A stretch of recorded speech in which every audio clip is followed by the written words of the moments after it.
नमस्कार दोस्तों। आज मैं माता ब्रह्मचारिणी की देवी जी की कहानी बताती हूँ। इनकी पूजा नवरात्रियों में दूसरे दिन होती है। उनकी कहानी इस प्रकार से है। माँ दुर्गा की नव शक्तियों का दूसरा स्वरूप ब्रह्मचारिणी का है। यहाँ ब्रह्म शब्द का तात्पर्य है ब्रह्मचारिणी अर्थात तप की चारिणी, तप का आचरण करने वाली। कहा भी है कि देवस्तव्य तपो ब्रह्म, वेद तत्व और तप ब्रह्म शब्द के अर्थ हैं। ब्रह्मचारिणी देवी का स्वरूप पूर्ण, ज्योतिर्मय तथा अनंत भव्य है। उनके दाहिने हाथ में जप की माला, बाएं हाथ में कमंडलू रहता है। अपने पूर्ण जन्म में जब वे हिमालय के घर पुत्री रूप में उत्पन्न हुई थी, तब नारद ने उपदेश से उन्होंने भगवान शिव जी को पति रूप में प्राप्त करने के लिए अत्यंत कठोर तपस्या की थी। इसी दुष्कर तपस्या के कारण उन्हें तपश्चरणी तथा ब्रह्मचारिणी नाम से अभिहित किया गया है। 1000 वर्ष उन्होंने केवल फल मूल खाकर व्यतीत किए थे। 100 वर्षों तक केवल शक पर निर्वाह किया था। कुछ दिनों तक कठिन उपासना रखते हुए खुले आकाश के नीचे वर्षा तथा धूप के भयानक कष्ट सहे।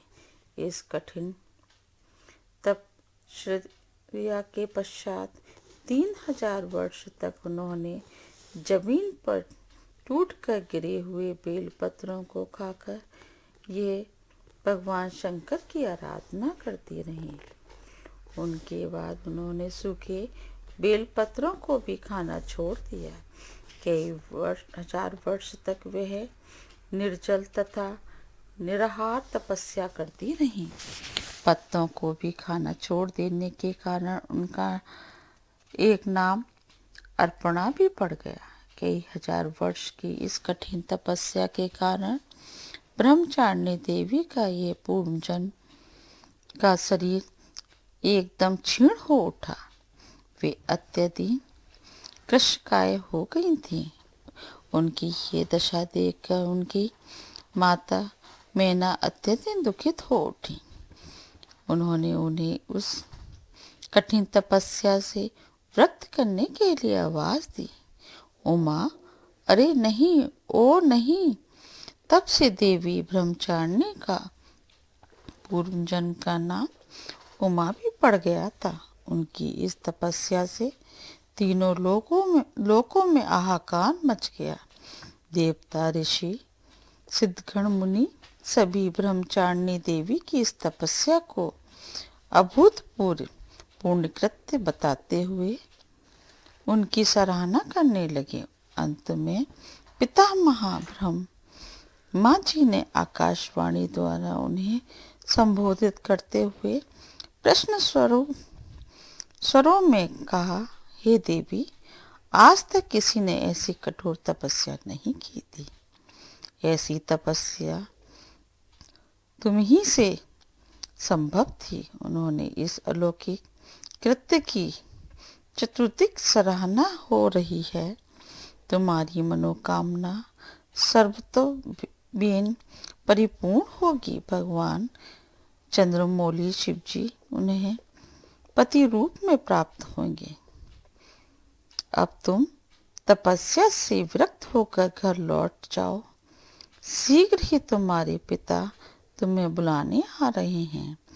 माँ दुर्गा का ये दूसरा स्वरूप भक्ति और सिद्धि को अनंत फल देने वाला है। उनकी उपासना से मनुष्य में तप, त्याग और वैराग्य, सदाचार, संयम की वृद्धि होती है। जीवन के कठिन संघर्षों में भी उनका मन कर्तव्य पथ से विचलित नहीं होता। माँ ब्रह्मचारिणी देवी की कृपा से उससे सर्वत्र सिद्धि और विजय की प्राप्ति होती है।